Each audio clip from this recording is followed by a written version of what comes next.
욥기 11장입니다. 지난번 우리가 욥기 11장 13절, 14절 이렇게 살펴보는 시간을 가졌습니다. 오늘은 뒷부분을 한번 다 마무리를 해보려고 하는데 주된 내용은 18절, 19절을 가지고 같이 한번 나눠보려고 합니다.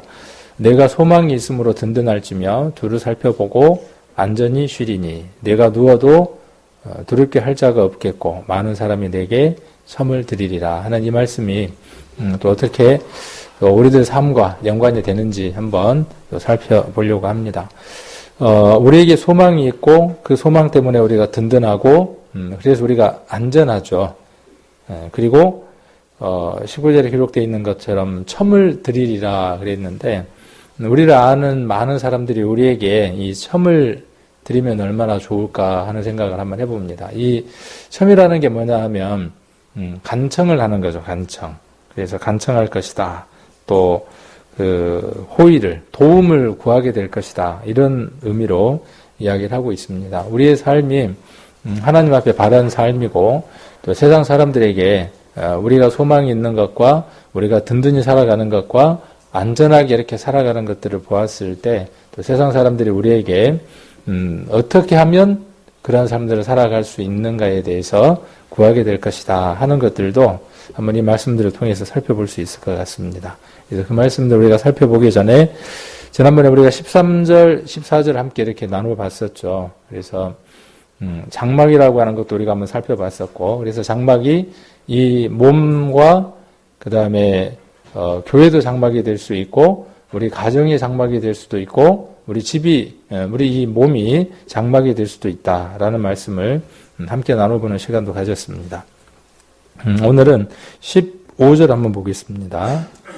18절 뒤에 있는 내용들 한번 살펴보기 전에 15절을 보시면 그리하면이라고 되어 있죠. 그 다음에 20절을 보시면 그러나 이렇게 이야기를 하고 있죠.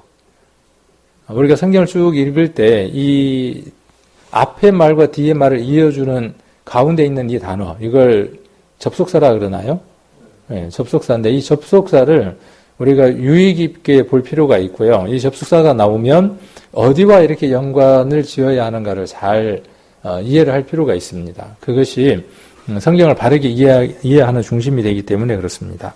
이 그리하면이라는 말은 무슨 뜻일까요? 그리하면이라는 말은 앞에 무엇인가 이야기를 했을 것이죠. 그 이야기한 거에 대해서 충족을 시키면 그런 뜻이죠. 그래서 이 그리하면이라는 말은 뭐냐 하면 마음을 바르게 정하고 주를 향해서 손을 들고 그 다음에 또 주를 향해서 손을 들 때 어떻게 주를 향해서 손을 들라고요? 마음을 정하고 그렇게 손을 들어야 하고 죄악을 버려야 하고 그 다음에 내 장막에 개인의 그 삶 안에 그 다음 또 가정 안에 교회 안에 이렇게 죄악들이 가하지 못하도록 하면 그리하면 그런 의미가 되겠죠. 죄가 우리의 삶 안에 우리를 붙들지 못하도록 하면 그런 말이 되겠죠. 그러면 15절부터 시작해서 어디까지가 이루어진다는 것이죠? 19절까지가 이루어진다는 얘기겠죠.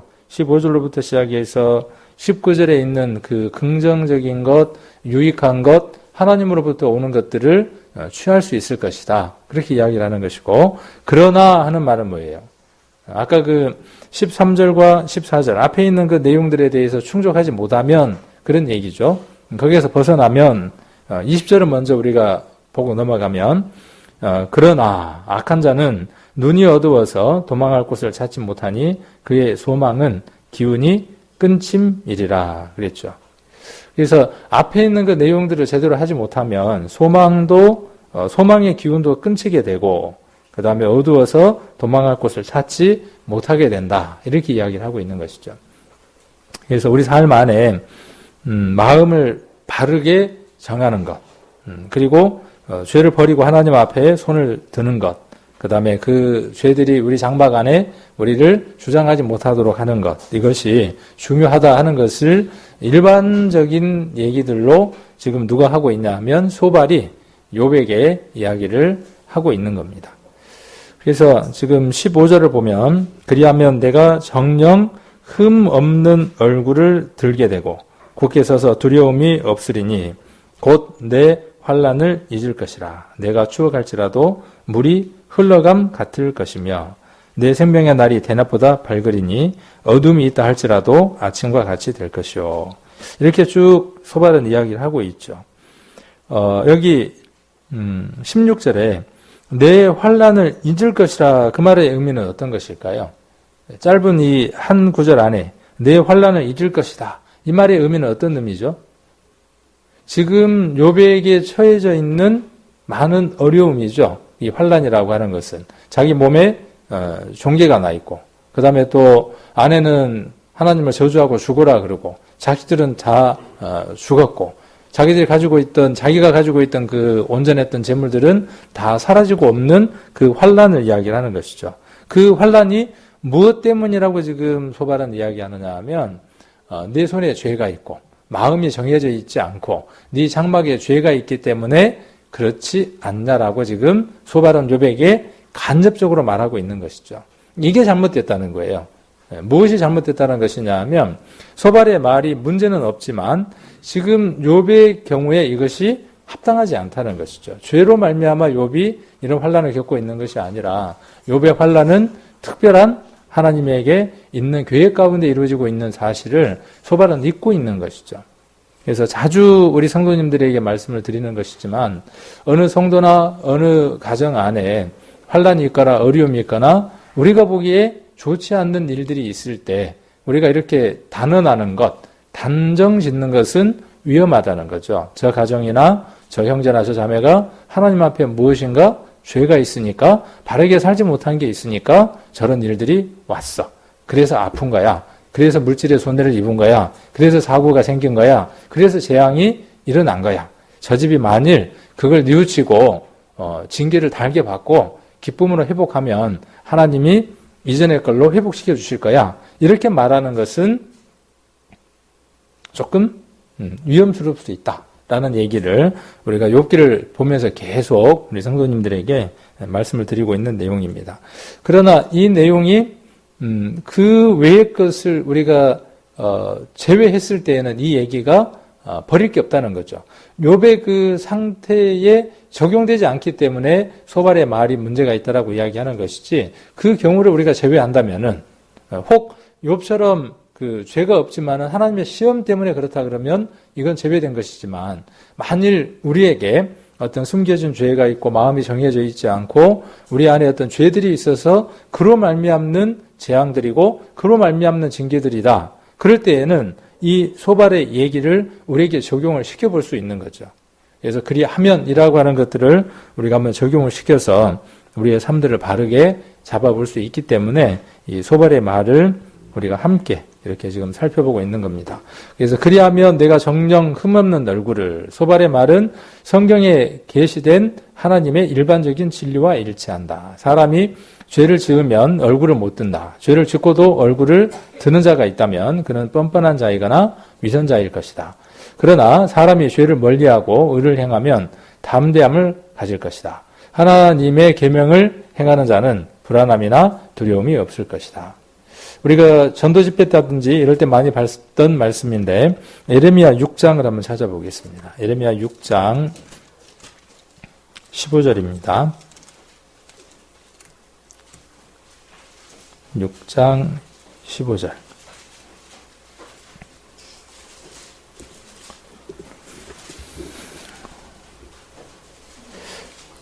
(6장 15절을) 보시면 예레미야 6장 15절과 8장 12절은 글자 몇 개만, 한 개인가 두 개만 틀리고 똑같은 내용이더라고요. 그러니까 6장 15절에다가 8장 12절을 적어놔도 되겠죠. 그 내용이 같으니까. 그래서 한번 제가 읽어보겠습니다. 그들이 가증한 일을 행할 때에 부끄러워하였느냐? 아니라 조금도 부끄러워 아니할 뿐 아니라 얼굴도 붉어지지 않았느니라. 그러므로 그들이 엎드려지는 자와 함께 엎드려질 것이라. 내가 그들을 벌하리니 그때 그들이 거꾸러지리라. 여호와의 말이니라. 부끄러운 일을 행할 때에 부끄러워해야 하고 낯이 붉어져야 맞는데 그러지 않았다. 이렇게 이야기를 하고 있습니다. 그래서 죄를 멀리하는 이것, 그리고 의를 행하면 무엇을 얻는다고 이야기했냐 하면 담대함을 얻는다라고 여기에 정리가 되어 있습니다.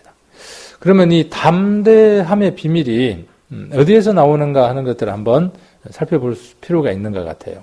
죄가 있으면 그 죄가 두려움을 갖게 하고, 죄가 사라지고 그리스도에게 붙들리게 되고 하나님에게 붙들리게 되면 무엇을 얻느냐 하면 담대함을 얻게 됩니다.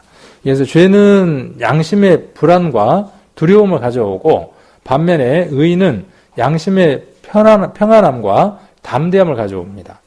그래서 죄와 의는 항상 우리들 양심 안에 두 가지의 다른 양상들을 보여준다는 것입니다. 시편 119편 한번 찾아보겠습니다. 시편 119편 6절 같이 한번 6절 같이 한번 읽겠습니다. 889페이지 시편 119편 6절 같이 읽겠습니다. 내가 주의 모든 계명에 주의할 때에는 부끄럽지 아니하리이다. 우리가 계명, 율법, 또 법도, 규례 이런 말이 나오면 조금 마음 가운데 불편함이 이제는 없죠. 예전에는 있었는데 지금은 없어졌습니까? 예전에도 없고 지금도 없습니까? 우리가 율법이라든지 규례라든지 율례라든지 또 여기 나와 있는 대로 계명이라든지 이런 말씀들이 나오면 왠지 어떤 말씀들하고 대치되는 것 같으냐 하면 사랑이나 은혜나 이런 거하고 대치되는 것 같아서 율법이라고 이야기하면 뭔가 이렇게 알레르기 반응을 보이는데, 자주 말씀드리는 거지만 율법, 계명, 법도, 법, 규례 이 모든 것들을 우리가 무엇으로 생각하면 쉬우냐 하면 하나님의 말씀이라고 우리가 정의를 내리면 쉽습니다. 하나님의 말씀이라고 하는 것 속에 율례도 있고 규례도 있고 율법도 있고 여러 가지 것들이 있는 것이죠. 그래서 우리가 율법이라고 이야기할 때 대부분 하나님의 말씀으로 이렇게 연결지어서 생각하면 좀 쉽습니다. 그래서 하나님의 말씀은 구원받은 우리들에게, 하나님의 백성인 우리들에게 하나님의 백성답게 사는 것이 무엇인가를 우리에게 가르쳐 주는 것이고요. 하나님의 백성이지 않는 사람들에게는 하나님의 백성이 되는 길을 알려주는 것이 하나님의 말씀이죠. 그래서 여기에 계명이나 이런 것들이 나올 때 불편하게 생각할 필요는 없다는 것이죠. 단 율법주의자들처럼 이 율법을 하나라도 범하지 않고 철저하게 지켜서 하나님 나라에 갈 수 있다라고 생각한다면 그것은 하나님과 대적된 것이죠. 그런데 우리 가운데 누구도 율법을 지켜서 하나님에게 가려고 하는 사람은 없을 겁니다. 하나님의 은혜 가운데에 복음 안에 있을 때에 하나님 나라에 간다고 하는 그 당연한 말씀을 우리는 깨닫고 있는 분들이기 때문에 이런 말씀들이 나올 때에는 우리가 마음 가운데서 어떻게 정리를 할 필요가 있냐면, 계명이 나오면 지켜서 천국 간다라는 의미로 받아들이는 것이 아니라 구원받은 우리들에게, 하나님의 자녀인 우리들에게 어떠한 삶을 살아야 하는 것이 마땅한가를 알려주는 것이다라고 우리가 받으면 말씀이 훨씬 더 은혜가 되지 않을까 하는 생각을 해봅니다. 그래서 내가 주의 모든 계명에 주의하는 거죠. 주의. 이 주의라는 말, 운전 면허를 딴 사람들은 알죠? 네. 주의가 어디에 항상 있던가요? 주의. 위험 요소가 있는 곳에 항상 뭐가 있죠? 주의 표시판이 있습니다. 아이들이 등하교 하는 그 스쿨존에 뭐가 있죠? 주의 표시가 있죠. 왜요? 위험 요소가 있으니까. 그래서 우리에게 위험 요소가 있을 수 있기 때문에 무엇이 필요한 거죠? 이 계명이 필요한 거죠. 계명에 주의하는 것이 필요한 거죠. 왜? 그 위험 요소로부터 우리가 보호함을 받기 위한 거죠. 그래서 이렇게 했을 때 우리가 부끄럽지 않게 된다는 거죠. 그래서 저는 이런 말씀들을 이렇게 이제 하면서 제게 약간 부끄러움들이 있어요. 어떤 것들이 있냐면은 우리가 신앙인이면요, 또 구원을 받은 성도면 세상 사람들에게도 부끄럽지 않는 삶들의 모습을 살아야 한다고 이야기를 많이 하죠. 또 설교 가운데도 그렇게 이야기를 하고. 그래서 운전하고 갈 때에도 어떻게 해야 맞냐면은 교통법규를 지켜야 성도들에게 부끄럽지 않는 거죠. 그렇죠. 고속도로에서 제가 빨리 다닐 때가 있거든요. 네, 빨리 달릴 때가 있어요. 그 목적지까지 정해진 시간에 가야 되고, 또 이게 제가 이제 이야기할 때 주로 이야기하는 게 뭐라 그러냐면 흐름이 중요합니다. 그러거든요. 이게 제 법인 거죠. 그래서 융통성이 없다. 이렇게 이야기하면서 좀 유도리가 있어야지. 이렇게 이제 이야기를 합니다. 그런데, 지켜야 하는 것이죠. 그래야 어때요? 지금 제가 이야기할 때 제가 부끄럽잖아요. 그렇죠? 제가 만일 100km 이하로 운전하고 다녔다면 제가 이야기할 때 어떻게 했어요? 부끄럽지 않겠죠. 그래서 그 말씀들이에요. 우리가 말씀들 안에서 우리가 살아가게 되면 하나님 앞에도 우리가 부끄럽지 않고 그 하나님 우리에게 주신 법들이요. 우리에게 무거운 것들이냐 하면 결코 무겁지 않는 것들이에요. 곧 교통법규가 무겁든가요? 상식선으로 다 정해진 것들이에요. 상식선이며 그 상식선 안에서 안전을 주기 위해서 모든 것들이 정해져 있다라는 거죠. 시속 80km 도로를 왜 만들어 놓은 거냐 하면 80 이상의 속도로 달리면 무엇이 있게 돼요? 위험하기 때문에 해놓은 거죠. 그래서 커브가 있다든지 여러 가지 일들이 있을 때 그 법규라고 하는 게 뭐냐 하면 누구를 위한 거냐 하면 벌금을 받으려고 하는 나라를 위한 게 아니라 그 도로를 주행하는 운전자들을 위해서 만들어진 것들이죠. 마찬가지입니다. 그래서 우리가 이러한 마음들로 말씀을 한 말씀들을 다 받아들일 수 있어야 된다는 것이죠. 이것은 구원받기 전에 죄를 깨닫게 하는 말씀일 뿐이지 내게는 죄배돼 이런 것들이 아니라 구원받을 때와 구원받고 난 이후에도 이 말씀들은 내게 동일하게 유효하다라고 우리가 받아들일 때 이것이 온전하지 않는가 하는 생각을 한번 해봅니다. 잠언 28장을 한번 보겠습니다. 잠언 28장 1절입니다. 악인은 쫓아오는 자가 없어도 도망하나 의인은 사자같이 담대하니라. 이 담대하다고 하는 것을 어디에다가 두고 지금 비유를 했냐면 사자에다가. 잠언 28장 1절이죠. 사자가 그 모든 동물의 왕으로서 누구를 만나든 어떤 짐승을 만나든 담대하고 표호하고 하는 것처럼 하나님 앞에 살아가는 사람들은 누구를 만나든 어떠한 상황에 있을지 이 사자처럼 담대할 수 있는 것이죠. 또 요한 1서 한번 보겠습니다. 요한 1서 3장입니다. 요한 1서 3장 21절.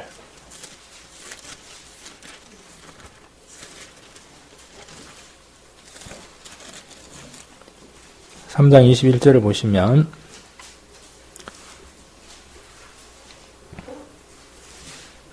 사랑하는 자들아, 391페이지. 사랑하는 자들아, 만일 우리 마음이 우리를 책망할 것이 없으면, 요한 1서 3장 21절 391페이지. 사랑하는 자들아, 구원받은 교회에 있는 성도들에게 지금 이렇게 이야기를 하는 거죠. 사랑의 사도 그 요한이 사랑하는 자들아, 만일 우리 마음이 우리를 책망할 것이 없으면, 이 짧은 말 안에 우리가 많은 걸 생각을 한번 해볼 수 있죠. 하나님의 말씀을 우리가 둘째 하더라도, 또 어떤 율법이나 이런 것들을 둘째 하더라도, 도덕이나 윤리나 이런 것들을 우리가 둘째 하더라도 우리 마음의 기준에서 우리가 책망할 것이 없으면 이라고 하는 걸 한번 생각해 보는 거죠. 내 양심에 꺼리지 않게 우리가 살아간다면 적어도 우리가 좀 더 다른 모습들이 아닐까. 이 양심에 맞게 살아가는 것에 대해서는 지난번에도 한번 잠깐 말씀드렸지만 이 유치원을 다닐 때 이미 다 배운 것들이죠. 유치원 다니면서 이미 어떻게 양심대로 살아가는가에 대해서는 잘 배웠죠. 안 가르쳐도 그때는 그렇게 살아갈 수 있는 것들이 있었죠. 근데 점점 우리가 성장하고 자라가면서 그 양심과 위배되는 그러한 것들에 대해서 우리가 더 두꺼워져 가는, 그 양심을 무시하는 그러한 삶들을 살아가는 것을 우리가 지혜 있는 것으로 또 좋은 것으로 이렇게 우리가 생각하기도 하는 것 같습니다. 그래서 우리 마음이 우리를 책망할 것이 없으면 하나님 앞에서 담대함을 얻는다 그랬어요. 그리고 무엇이든지 구하는 바를 그에게 받나니 이는 우리가 그의 계명들을 지키고 그 앞에서 기뻐하시는 것을 행함이라. 그래서 계명과 행한다 이런 말들이 나왔을 때 절대로 불편하게 여길 필요가 없다는 거예요. 왜? 이 계명과 행할 수 있는 힘들을 누가 주신 것이니까요. 우리 안에 구원이라고 하는 것을 받을 때 우리 하나님의 생명이 우리 안에 들어올 때 그 생명이 이것을 행할 수 있도록 우리 안에 오셨기 때문에 그 생명으로 그 힘으로 우리가 행하는 것이죠. 그럴 때에 하나님을 기쁘게 해드릴 수 있는 것이죠. 그래서 23절에 보시면 그의 계명은 이것이니 곧 그 아들 예수 그리스도의 이름을 믿고 그가 우리에게 주신 계명대로 서로 사랑할 것이니라. 이렇게 이야기를 하고 있습니다. 4장 17절도 한번 보겠습니다. 4장 17절 이로써 사랑이 우리에게 온전히 이룬 것은 우리로 심판날에 담대함을 가지게 하려 함이니 주의 어떠하심과 같이 우리도 세상에서 그러하니라. 사랑 안에는 두려움이 없고 온전한 사랑이 두려움을 내어 쫓나니 두려움에는 형벌이 있습니다. 두려워하는 자는 사랑 안에서 온전히 이루지 못하였느니라. 예수 그리스도가 우리에게 베풀어 주신 그 사랑 안에서 화합되지 않고 그 그리스도의 사랑과 일치되지 않을 때 오는 것이 무엇이다 라고 이야기하느냐 하면 두려움이다 라고 이야기를 합니다. 그래서 두려움에는 형벌이 있다는 것은 예수 그리스도의 사랑과 일치되지 않는 것이죠. 우리가 일반적으로 표현하는 그 표현으로 구원의 확신이 없는 사람들은 두려워합니다. 그러나 구원의 확신이 있고 예수 그리스도의 사랑이 어떠한 사랑이었는가를 그가 2000년 전으로 돌아가서 십자가 아래에서 머리에 가시면령관 쓰신 것과 두 손과 두 발에 못이 박힌 것과 온몸에 채찍에 맞은 것과 창의 옆구리에 찔렸던 것들과 그 모든 것들을 바라보고 그것이 나였다고 하는 것을 발견할 때 온전한 사랑으로 화합되는 거죠. 이런 사람에게는 무엇이 있느냐 하면 담대함이 있습니다. 이 담대함이 하나님의 심판대 앞에 섰을 때 영원한 하나님 나라로 갈 수 있는 기준이 된다라고 요한 1서에서는 이야기를 하고 있습니다. 자, 그리고 16절로 17절에 보시면 내가 욥기로 다시 돌아가겠습니다. 욥기 11장으로 다시 돌아가서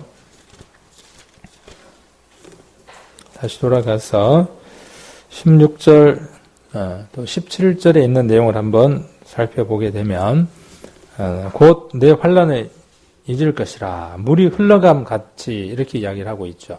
그래서 물이 흘러간다는 것은 그 이스라엘은 비가 오면 한꺼번에 물의 양이 늘어났다가 비가 그치면 급격히 사라지죠. 그래서 그렇게 비가 오면 갑자기 형성되는 그 강 같은 것을 와디라고 이야기를 하죠. 그래서 와디라는 강은 비가 온 직후에 요란스러운 물소리를 내며 흐르지만 비가 그치고 얼마 지나면 흐르던 물은 다 없어지고 다 말라버리고 조용해진다. 회개한 자에게도 그렇다. 지금 아무리 환란이 요란한 강처럼 흐른다고 할지라도 그것은 곧 지나갈 것이다. 이렇게 정리를 했습니다.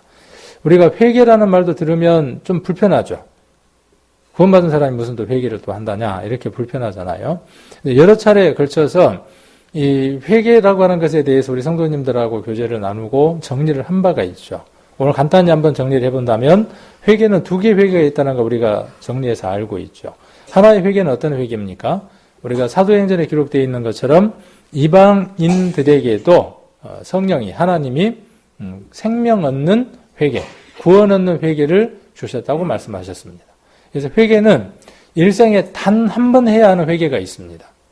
자기를 사로잡고 있던 그 사단의 권세로부터 사단을 거절하고 이건 분명한 경험이어야 돼요. 구원은 어디에서부터 시작을 하느냐 하면 내가 사단의 소유물이고 사단의 것이라고 하는 것을 발견하고 그 사단으로부터 그 사단에게 내가 더 이상의 관계를 갖지 않겠다라고 선언하고 그 사단을 멀리하는 것. 그것이 먼저 출발이 돼야 되겠죠. 그래서 그와의 관계를 청산하는 거죠.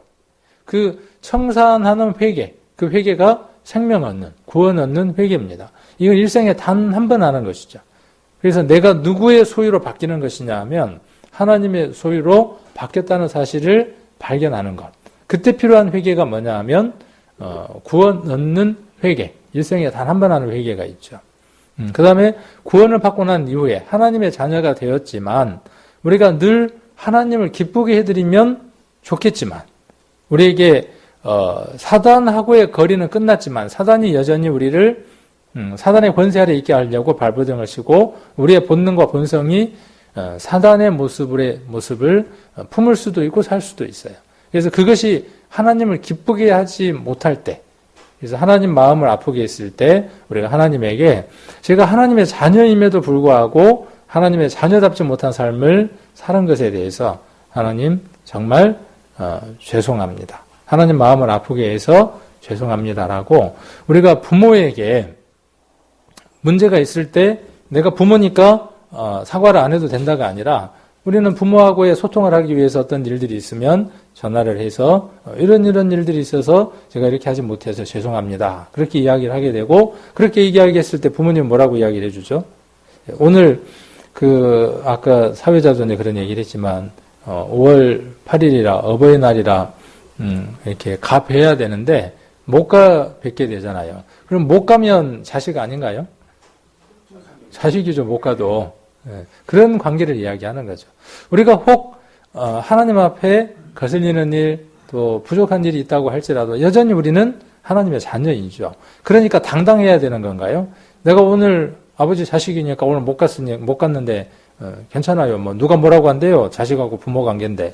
그렇게 이야기한다면 격이 안 맞는다는 것이죠. 그래서 전화를 해서 저도 오늘 하루에 뭔 일로 정신이 없었어요. 이리저리 하다 보니까. 그래서 아까 이제 우리 어르신들 태우고 이렇게 운행을 하는데 생각이 나더라고요. 그래서 얼른 전화를 했어요. 그래서 오늘 전화도 못 드려서 죄송해요. 그랬더니 그저께 주일날 왔다 갔잖아. 그래. 그날은 그날이고요. 오늘은 오늘이고요. 그러고 이제 이렇게 통화를 드렸었는데 그게 그렇게 한다고 해서 내 부모가 그날 되어지는 게 아니잖아요. 이미 부모이지만 그 관계 속에서 불편하고 또 죄송스러운 마음이 있으니까 그 관계의 소통을 위해서 또 전화를 드리고 하는 것처럼 우리의 관계 속에서 매일 이것이 있어야죠. 매일 하나님하고의 관계 속에서 이렇게 전화하는 것처럼 부모하고 전화하는 것처럼 소통해서 전화해서 오늘 요런 일이 있었어요. 요러해서 참 좋은 일이 있었어요. 또 안 좋은 일이 있었어요. 이렇게 우리가 소통하는 것처럼 그런 회개가 있다는 거죠. 그 회개가 우리가 반복적인 회개라고 이야기를 하죠. 그래서 일반 교회, 이 은혜 가운데 온전하게 있지 못하는 교회들은 이 둘을 어떻게 한다고요? 먹고버렸다고, 섞어버렸다고. 그래서 이걸 구분을 못한다고요. 그래서 이것을 우리가 바로잡는 것이고요. 그래서 이 부분은 우리가 이제 너무나 잘 알고 계시니까, 그래서 우리들 심령 안에 이렇게 막 하나님 안에 불편한 것들이 있을 때 이 와디처럼 어떻게 된다고요? 우리 마음이 막 소란스럽죠. 복잡하고. 하나님 앞에 꺼리끼는 것들이 있으면 우리 마음들이 복잡하다고요. 근데 그럴 때 어떻게 하면요? 예수님이 십자가에 못 박혀 돌아가셨으니까 다 해결됐잖아요. 라고 이야기하는 게 아니라는 것이죠. 우리 레위기의 구성을 보면요. 레위기 1장에 보면 뭔 내용이 나오냐 하면 가장 먼저 번제가 나옵니다. 그리고 그 후에 쭉 성경을 읽어보면 이스라엘의 1년 동안 지었던 죄에 대한 내용을 사함받는 게 훨씬 뒤에 기록되어 있습니다. 그러면 왜 그 개인적인 죄에 대한 사함받는 걸 맨 앞에다가 두었을까요? 그것이 하나님의 자녀로서의 삶에서 마땅한 것이기 때문에 그렇다는 것이죠. 그래서 죄인이 직접 제물을 가지고 오고 죄인이 직접 안수하고 죄인이 직접 그 제물을 잡아서 죄인이 직접 태우는 일을 하죠. 그 피는 제사장이 번제단에다가 뿌리겠지만은 이것들이 무엇에 대한 그림자냐 하면요. 우리가 매일의 죄 가운데서 생기는 그 죄들을 하나님 앞에 해결하는 것들이죠. 우리는 많은 설교를 통해서 이미 들었잖아요. 예수님이 그 제자들의 발을 씻길 때의 사건을 통해서 우리는 이미 알고 있습니다. 이미 모욕한 자는 또다시 모욕해야 된다고요? 그 모욕이 무엇이라고요? 모욕이 아까 단회적인 구원에 대한 이야기, 한 번 받는 구원에 대해서 이야기하는 것이고 발을 매일 씻어야 되는 것은 무엇에 대해서 이야기하는 거냐 하면 우리의 그 삶들 가운데서 오는 이런 부분들을 그 즉시 어떻게 하는 거죠? 하나님, 제가 이런 부분들로 제 마음이 불편합니다. 제가 누구누구를 지금 미워하고 있는데 하나님은 제 심령 안에 계셔서 보고 계시지요. 저보다도 하나님이 더 괴로우시지요. 그렇죠? 제 마음이 불편하고 이 와디처럼 넘쳐 흘러서 요란스러운데 제가 평안하기를 원합니다. 라고 우리가 기도할 때에 예수님의 십자가를 우리가 보게 되고 그 예수님의 십자가가 우리 마음 가운데 있는 그 죄들을 물러나게 하죠. 이것이 뭐냐 하면 요한 1세에서 이야기하는 자백이죠.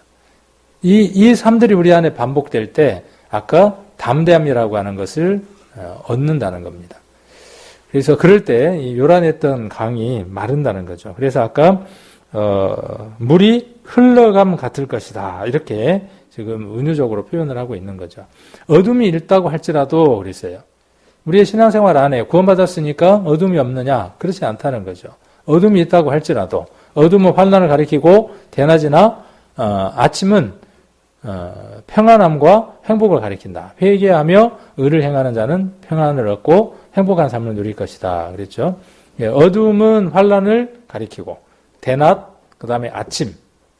그러니까 하나는 부정적인 단어고 둘은 긍정적인 단어죠. 대낮과 아침이라고 하는 것은. 그래서 이렇게 두 개를 대비를 하고 있는 것처럼 내 생명의 날이 17절 대낮보다 밝으리니 어둠이 있다 할지라도 아침과 같이 될 것이다 그랬어요. 우리의 삶들 안에 많은 환난과 어려움들이 옵니다. 지금도 여러분 심령 안에 그러한 어려움과 환난과 이런 것들이 마음 가운데 자리를 차지하고 있을 수도 있습니다. 이 시간에 이렇게 편안하게 앉아 있는 것 같지만 수만 가지의 오만 가지의 많은 그 번뇌들이 복잡한 것들이 우리들 머릿속을 이렇게 감돌고 지나갈 겁니다. 그러한 것들을 우리가 풀려고 하는 것들이 아니라 어차피 우리가 풀 수 있는 건 우리에게 생기는 일들이 100가지라면 우리가 지금 풀 수 있는 건 몇 가지 풀 수 있을까요? 자주 제가 이야기를 했는데 요즘은 이야기 안 한 것 같지만 우리에게 오는 문제가 100가지라면 지금 내가 당장 풀 수 있는 건 3가지 정도도 채 안 돼요. 나중에 한번 잘 따져보십시오. 계산을 한번 해보면 내게 오는 환란이 지금 100가지가 밀려온다면 지금 내가 당장 해결할 수 있는 건 3가지밖에 없어요. 그런데 우리는 몇 가지를 해결하려고 하느냐 하면 97개의 문제도 해결하려고 발버둥을 치죠. 그건 누구 몫인데요? 하나님이 내게 그 짐들을 맡기라고 이야기함에도 불구하고 여전히 내가 풀어보려고 한다는 것이죠. 잘 알고 있지만 어때요? 잘 알고 있지만 막상 그 문제가 누구 문제가 되면 내 문제가 되면 욥도 그랬죠. 욥이 선생이 되어서 가르치는 자가 되어서 많은 사람들에게 신앙적인 조언도 하고 상담도 했던 사람이었다 그랬죠. 그런데 세 친구가 와서 뭐라고 이야기를 했습니까? 네가 그 입장이 되니까 네도 그 사람들처럼 똑같구나 라고 이야기를 하죠. 우리도 그럴 때가 많습니다. 목사인 저도 또 교회 안에서 많은 가르침을 하는 누구도 막상 그 상황에 되어지면 우리가 어떻게 되어질지는 미지수라는 것이죠. 그럴 때 우리가 하나님을 의지할 수 있고 우리들 마음에 있는 것들을 다 토해낼 수 있다면 좋은 길이 또 있지 않을까 하는 생각들도 한번 해봅니다. 자, 그리고 18절에서 20절까지의 내용을 한번 살펴보면 아까 20절은 우리가 이제 살펴봤으니까 18절과 우리가 19절을 같이 한번 살펴보면 될 것 같습니다. 그래서 내가 소망이 있으므로 그랬죠. 이게 소망은 뭘 만들어낸다는 겁니까? 이 글을 그냥 그대로 보면 소망이 뭘 만들어내요? 그냥 이 구절에서 쉽게 소망이 뭘 만들어냈어요? 든든함을 만들어냈죠. 든든합니까 우리 성도님들? 여러분에게 소망이 있는데 그 소망이 여러분을 든든하게 합니까? 배고픕니까? 뭔가 더 채워야 될 것 같습니까? 그래서 채우려고 합니까? 일반적인 그 소발의 얘기를 통해서 우리도 그냥 우리의 삶들 안에 한번 적용해 보는 거죠. 아까 욥의 경우에는 이것이 정확하게 부합되지는 않지만 일치되지는 않지만은 우리의 삶들에는 한번 적용을 해볼 수 있는 대목들이다라는 생각이 들죠. 자, 그래서 내가 소망이 있으므로 든든할지며 두루 살펴보고 안전히 쉬리니 내가 누워도 두렵게 할 자가 없겠고 많은 사람이 내게 첨을 드리리라 그랬죠. 그래서 죄는 환난의 원인이고 그렇죠. 일반적으로 그렇죠. 죄가 반드시 무엇을 만들어 오느냐 하면 환난을 만들어 옵니다. 우리 구원받은 성도들에게도 하나님의 마음을 아프게 하는 것들, 거스르게 하는 그것들이 우리들 삶 안에 무엇을 가져오느냐 하면 징계를 가져오죠. 그렇죠? 그 징계가 가장 먼저 마음의 갈등이잖아요. 그 마음 안에 혼잡함, 복잡함, 그게 징계의 첫 단계입니다. 다리가 아프거나, 돈을 잃거나, 이런 좋지 않는 일이 생기면 우리는 뭐라고 이야기하느냐 하면 징계받았다라고 이야기를 한다는 것이죠. 그러나 징계 첫 출발은 어디에 있느냐 하면 그런 사인이 먼저 온다는 거예요. 심령 안에 그런 불편함들이 먼저 온다는 겁니다. 그래서 그런 모든 것들은 무엇이 원인이냐 하면 구원받기 전이나 구원받고 난 이후나 죄가 원인이 된다는 거죠. 그래서 그것이 무엇을 가져오느냐 하면 불행을 가져오고 악인에게는 평강이 없을 것이다. 그러므로 우리는 손을 깨끗이 하고 우리 집을 깨끗이 해야 한다. 우리는 허망한 사람이 되지 말고 주권자 하나님과 그의 감찰하심을 아는 지혜를 구하며 얻고 특히 악을 버리고 힘써 선을 행해야 한다. 우리는 우리의 손을 살펴보고 혹 죄가 있으면 즉시 그것을 회개하고 멀리 버려야 한다. 또 불의가 우리 집에 우리 가정에 거하지 못하게 해야 한다. 그래야 우리가 담대함을 얻고 환난에서 구원을 얻고 평안과 기쁨을 누릴 것이다. 이렇게 한번 정리를 한번 해봤습니다. 그래서 소망이 있기 때문에 우리에게 이 모든 것들이 가능하다는 겁니다. 히브리서를 한번 보겠습니다. 히브리서 3장 6절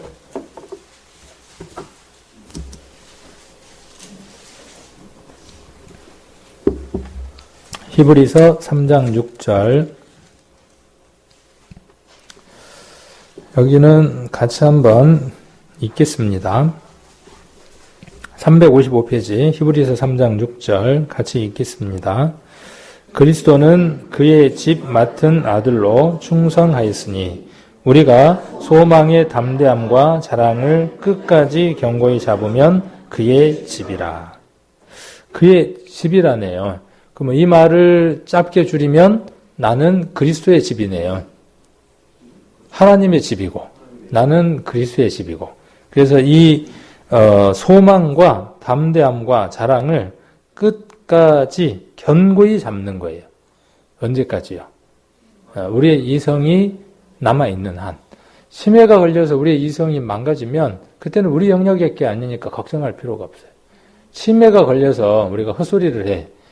교회 목사를 찾아보고 당신이 누구요? 해도 광명생명교회입니다. 그래서 광명생명교회가 어디다요? 그래도 우리가 정상적인 사고를 할 그때까지 우리가 소망의 담대함과 자랑이 있습니까? 저와 여러분에게 무엇이 자랑입니까? 무엇이? 구원받을 때는 자랑이었어. 구원받을 때 소망이었어요. 구원받을 때 자랑거리였어요. 근데 지금은요. 어디 가서 광명생명교회라고 이야기하자니 이단이라고 말할 것 같아서 쭈삣거려져. 하도 이단이라는 말을 들으니까 광명생명교회라 그러니까 뭔가 좀 자랑을 하려고 하는데 보니까 뭐라 그러냐면 그 교회 그러면서 뭐라고 이야기할 것 같아서 쭈삣거려. 옛날에는 개의치를 않았는데 옛날에 새들을 살 때 그 예전의 추억들을 우리 성도님들 이야기 많이 하시더라고. 뭐 그 화장실 같은 그곳에서 물을 받아다가 라면도 끓여 먹고 했는데 행복했다고. 그랬었대요. 저는 모르는데. 근데 그때 또 어땠다 그러냐면은 정말 행복하고 자랑스럽고 담대했다고 이야기를 해요. 근데 지금은요.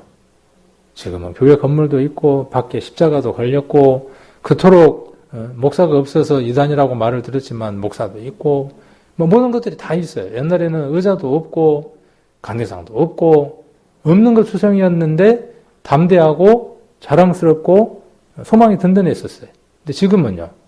다 있어.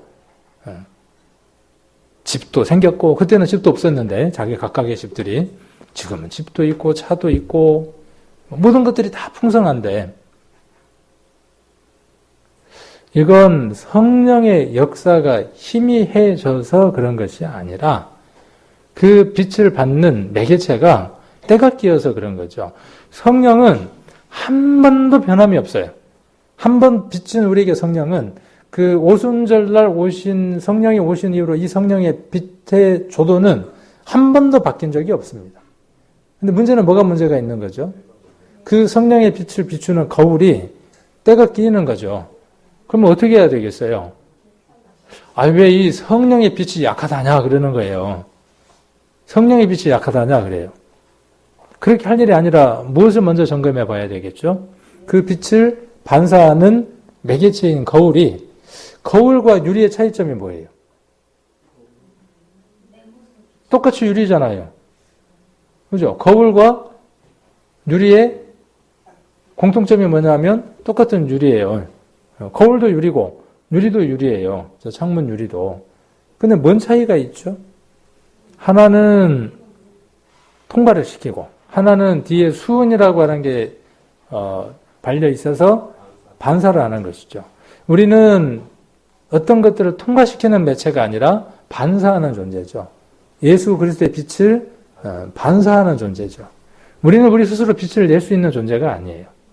그 빛을 드러내고 반사하는 존재죠. 그래서 우리의 삶이 어떠한 삶이냐 하는 것들이 중요하겠죠.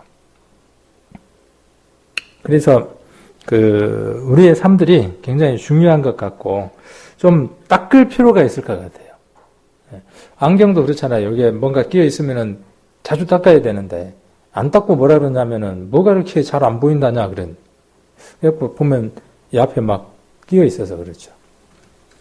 그래서 그리스도는 그의 집 맡은 아들로 충성하였으니 우리가 소망의 담대함과 사랑을 끝까지 견고히 잡으면 왕년에 그렇게 했으면 지금도 그때보다 더 그렇죠? 그때보다 더 늘 신실하다는 말을 제가 자주 말씀드리죠. 신실이라는 말이 무슨 뜻이에요?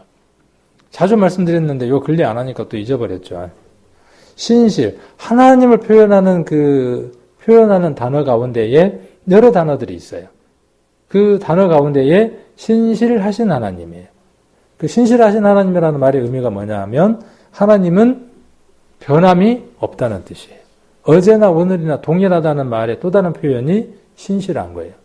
구원을 받았다는 말, 그 말은 뭐냐 하면 하나님의 형상이 이루어졌다는 말이에요. 하나님의 형상대로 살아가려고 하는 사람이 되었다는 뜻이죠.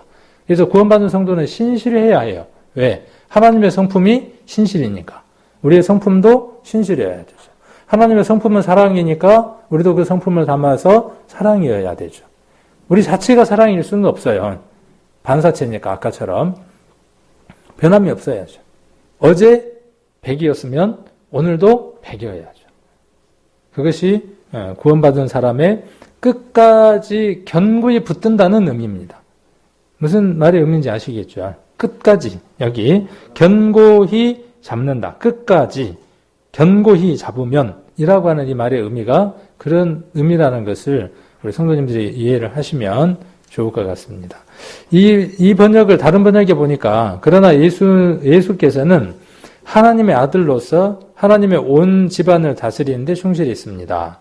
우리가 가진 희망에 대하여 우리가 가진 희망에 대하여 확신을 가지고 또 그것을 자랑스럽게 여기는 한 우리는 하나님 집안의 사람들입니다. 이렇게 돼 있어요. 그래서 그걸 자랑스럽게 여기고 또 소망, 희망에 대해서 확신을 가지며 살아가는 거죠. 그래서 그때도 우리는 어떤 사람이어야 되느냐 하면 소망을 가진 자여야 되고 그때도 이 복음에 대해서 자랑스럽게 생각하고 자랑했던 사람들이라면 지금도 어떻게 해야 되느냐 하면 그렇게 자랑하는 사람들이어야 한다는 겁니다. 베드로전서 한번 보겠습니다. 베드로전서 1장 3절입니다. 베드로전서 1장 3절.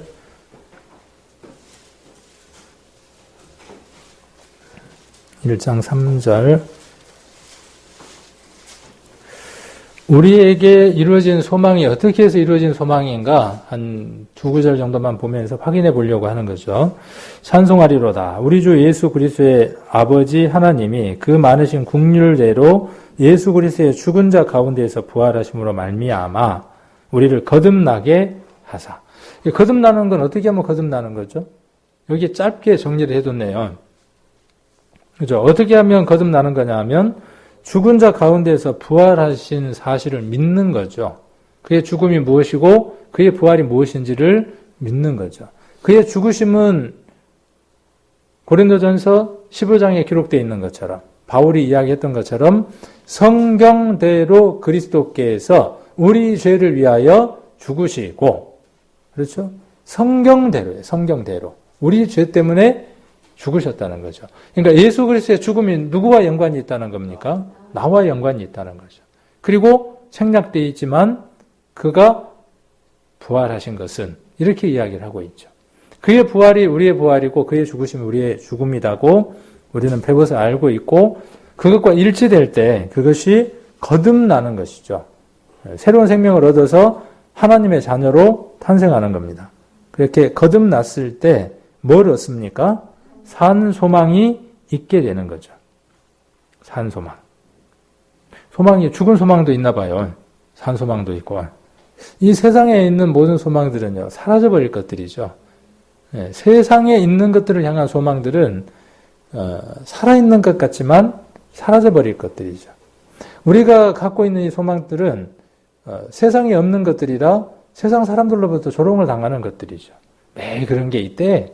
불로 세상에 심판당한다 그러면 예전에 여기 내나 그 베드로 후서에 그 얘기가 나오는 거죠. 노아 홍수 전에 사람들이 뭐라 그래요? 세상이 물로 성립돼서 지금까지 있는데 뭘 세상이 물로 심판당한대?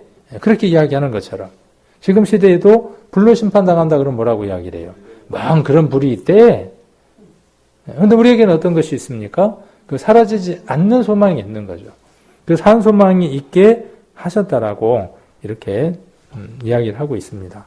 1장 21절도 한번 보시면 1장 21절 우리는 이 성경을 통해서 수없이 이런 것들을 많이 확인하게 되죠. 그래서 이런 것들을 우리가 확인할 때마다 내 구원이 얼마나 확실한지를 다시 한 번 더 물음을 치면서 우리가 감사하게 되죠. 21절에 보면 너희는 저를 죽은 자 가운데에서 살리시고 영광을 주신 하나님을 그리스도로 말미암아 믿는 자니 너희 믿음과 소망이 하나님께 있게 하셨느니라. 우리는 하나님께 소망을 가질 수 있는 사람들이 못 되는 사람들입니다. 그런 자격이 있는 사람들이 아니에요. 그런데 어떻게 해주셨다고요? 그리스도께서 죽으시고 부활하심으로 말미암아 우리가 어디에 소망이 있게 하는 거죠? 하나님께. 믿음과 소망이 하나님께 있는 겁니다. 사람은 믿음의 대상이 아닙니다. 그러니까 믿지 마십시오. 그런다고 해서 난 널 불신해 그러라는 말이 아니고 여기에서 이야기하는 믿음은 우리가 이야기하는 그 믿음과 다른 것이죠. 그래서 그 하나님을 믿는 그 믿음과 소망이 하나님께 있게 하기 위해서 우리를 구원받게 하셨고 또 우리를 살리셨다. 그렇게 이야기를 하고 있습니다. 좀 더 앞으로 넘겨서 이번에는 디도서를 한번 보겠습니다. 디도서 1장입니다. 디도서 1장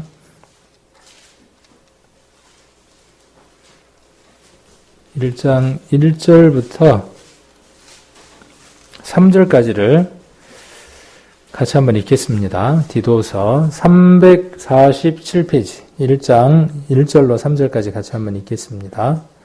하나님의 종이요.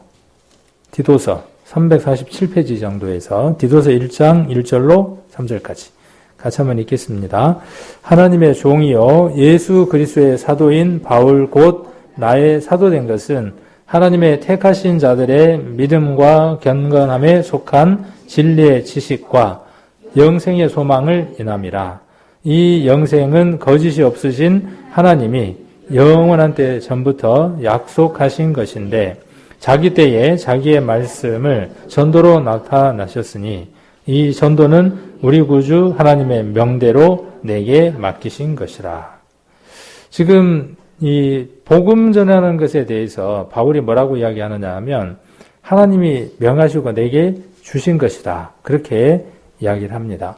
우리는 이 말씀을 받으면서 이 말은 목사들에게만 해당되는 말인가 보다.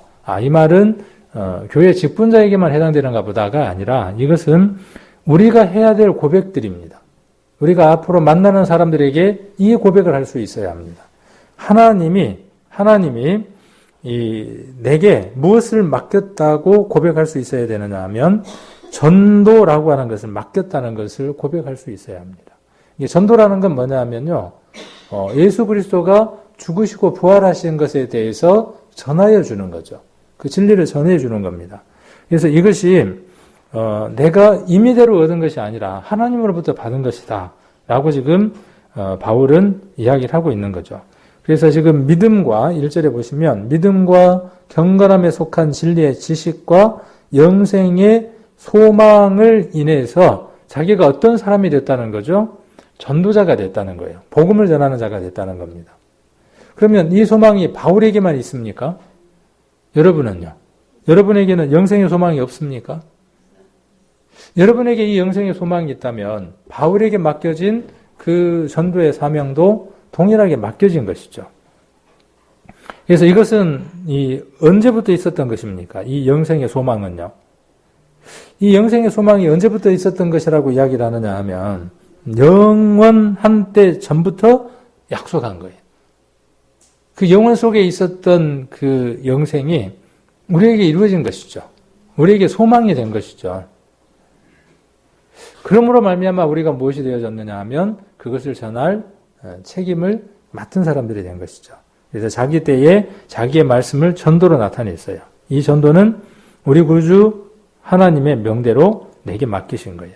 그러니까 우리가 할 일이 뭐냐 하면 그의 말씀을 통해서 전도로 무엇을 드러내는 거예요. 우리에게 있는 이 영생의 소망에 대해서 전하는 것이 바울과 우리와 앞으로 주어지는 모든 사람들에게 주어지는 책무들인 거죠. 가장 먼저 우리가 전해야 될 대상이 누구냐 하면요. 가장 가까이에 있는 가족입니다. 잠언 31장을 한번 보겠습니다. 잠언 31장.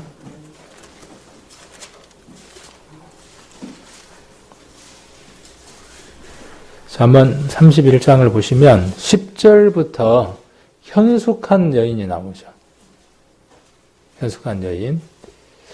제가 우스갯소리로 그랬잖아요. 성경에 지혜와 명철을 얻으라 그랬으니까 아들하고 딸을 낳아서 내가 지혜와 명철을 얻었다. 그렇게 이야기하면서 아들은 명철, 딸은 지혜 이렇게 붙이고 나는 드디어 하나님이 주시는 지혜와 명철을 얻었다. 이렇게 이야기하는 사람이 있었어요. 그냥 우스개예요.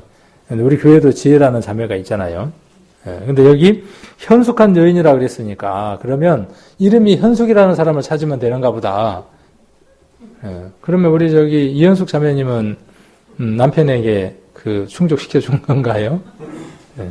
자, 이 현숙한 여인은요, 어떤 개인이라기보다는요, 교회일 수도 있고, 믿음 안에 이렇게 살아가는 모든 사람의 어떤 표본이라고 우리가 생각을 해볼 수 있습니다. 그래서 이것이 여성형의 이름으로 이렇게 표현되어졌지만 구원받고 살아가는 하나님의 신부인 모든 사람들에게 적용될 수 있는 내용들입니다. 그러니까 여자에게만 이 성경 구절을 들이대면서 아내가 이렇게 살아야 돼 이렇게 해야 될 말씀이 아니라 이 말씀은 누구에게요? 우리 자신들에게 적용돼야 될 것들이죠. 그래서 그런 방향에서 이 말씀들을 한번 우리가 이해하고 읽어본다면 21절 한번 보겠습니다. 그 집 사람들은 현숙한 여인의 집의 사람들은 그 말이죠. 다 홍색 옷을 입었으므로 눈이 와도 그는 집사람을 위하여 두려워하지 아니하며 아까 전도를 가족에게 먼저 하라 그랬잖아요. 우리가 구원받았는가 안 받았는가 하는 것들을 우리가 이렇게 늘 확인해 보려고 애를 쓰죠. 그 사람이 다른 사람에게 전도하는 마음이 있다면 그 사람은 정말 구원받은 사람 같아 라고 우리가 쉽게 이야기를 하죠. 그렇죠? 우리가 말씀을 들을 때 그 말씀에 우리가 동의하게 되고 아멘으로 화답하고 그 들은 말씀들을 교제하면서 동일한 감흥들을 받은 것들을 우리가 이야기를 하면 그런 것들을 통해서 저 형제 자매가 나와 같은 영을 받았어. 구원받은 사람이야. 라고 우리가 동질감을 느끼는 것처럼 어느 형제 자매가 복음을 전하려고 막 애를 쓰는 것을 보면 우리는 어떤 마음이 들죠? 저 형제에게 하나님을 사랑하는 마음이 있어. 구원받은 사람이야. 우리가 이렇게 이야기를 하죠. 그럼 반대로요. 반대가 되면 저 사람 정말 구원받았을까? 그런 마음이 들죠. 왜 그럴까요? 내 가족이 구원받지 못하면 내 가족들이 어떻게 된다는 사실을 우리는 알죠. 심판받는다는 걸 알잖아요. 근데 이 현숙한 여인은 어때요? 그 집 사람이 전부 다 뭔 옷을 입었어요? 홍색 옷을 입었어요. 예수 그리스도의 보혈로 옷을 입혔어요. 계속 어떤 표현이 나오느냐 하면 홍색, 자색 이렇게 표현되어 있어요. 그래서 붉은 빛으로 표현하고 있어요. 예수 그리스도가 흘려주신 보혈로 옷을 입은 사람. 우리가 그 옷을 입히는 것이 우리가 살아있는 사명이잖아요. 내가 가까이 있는 사람들에게. 그래서 이 옷을 입히는 것이 힘들죠. 오늘도 우리 김충곤 형제님, 탁순이 자매님 그 아들 부부가 와서 말씀을 듣겠노라고. 안 듣는데 5월 8일 어버이날이니까 왔는데 온다고 하니까 월요일날 잘 됐다 싶어서 지난번 금토 이틀을 상담을 했는데 끝이 못 났으니까 이번에 쇼부로 보자고. 그 전문 용어가 쇼부인가요? 일본 말인지. 그런 말 쓰지 마라 그러던데. 어쨌든 그냥 쓰는 거예요. 근데 그렇게 결판을 내자고 이제 오늘 날을 잡으셨어요. 근데 제가 한만 계산을 해봐도 오늘 하루 종일 상담을 해도 답이 안 나오는 거예요. 답이 안 나와요. 근데 이제 왔는데 피곤해 이렇게 쩔여 갖고 왔어요. 차에서 내렸는데 그 도살장으로 끌려가는 소가 따로 없을 정도로 그래가지고 와서 교회 의자에 앉아가지고 고개를 푹 숙이고 이러고 있어요. 그래서 오늘 보니까 이거 어렵겠다 싶더라고요. 어렵겠다. 근데 그걸 강조를 하면 어떨까요? 강조를 하고 싶어요. 저는 정말 강조를 하고 싶어요. 그리고 그 부모님도 어떤 마음이냐면은 이거 얼른 뭘 입혀주고 싶은 거예요. 얼른 이 옷 입혀주고 싶은 거예요. 그래야 뭐 하니까요. 그래야 눈이 와도 어때요? 심판이 와도 하나님의 그 결정의 날이 와도 걱정할 필요가 없잖아요. 그러니까 이걸 입히고 싶은데 거꾸로 뭐라고 이야기하는 줄 알아요? 오늘 아버지가 밭에서 콩을 이렇게 수확을 했잖아요. 그래갖고 콩을 이렇게 보자기에 싸는데 저는 속으로 어떤 생각을 했냐 하면 나는 콩밥 싫으라 그랬는데 밥에 콩이 섞여 있으면 싫고 콩밥 어떻게 해야 맛있게 먹는지 모르는데 우리 아버지는 내 속도 모르고 콩을 보자기에 싸고 있네. 이제 자기 아버지 있는데 그 얘기를 하는 거예요. 이제 아들이 아버지 있는데 그 얘기를 하는 거예요. 뭔 얘기인지 알아들으셨어요? 아버지도 얼른 알아듣고 저도 얼른 알아듣죠. 그 콩이 뭐냐면은 지금 아버지가 주려고 하는 이 홍색 옷인 거예요. 나는 홍색 옷 입을 마음이 아직까지는 없는데, 그리고 특히 내 아내, 당신의 며느리는 아직까지 전혀 마음이 없는데, 이런 표현을 하는 거예요. 그래서, 야, 참 말도 지혜롭게 잘한다. 나보다 더 잘한다. 그러면서 이제. 예. 그래서 이제 조금 방법을 좀 달리 했어요. 그래서 숙제를 내주고, 5월 27일 날 만나가지고, 그거를, 해결을 하자. 그리고 이제, 들을 수 있는 것들을 이제 제공을 해주고, 그래서 이제 거기 부부도 전도 집회 그 영상을 보기로 하고, 시간이 안 된다 그러니까. 그리고 준비가 안 돼갖고 매번 어려우니까. 그리고 이제 또 덤으로 우리 그 탁순이 또 김충곤 형제님 가정도 이참에 그걸 또 한번 처음부터 끝까지 듣기로 하고, 아들이 뭐라 그러냐면 내가 다 듣고 아버지한테 한번 물어볼라네. 아버지가 답을 하는가 못 하는가. 밥 먹으면서 또 그러고 있더라고요.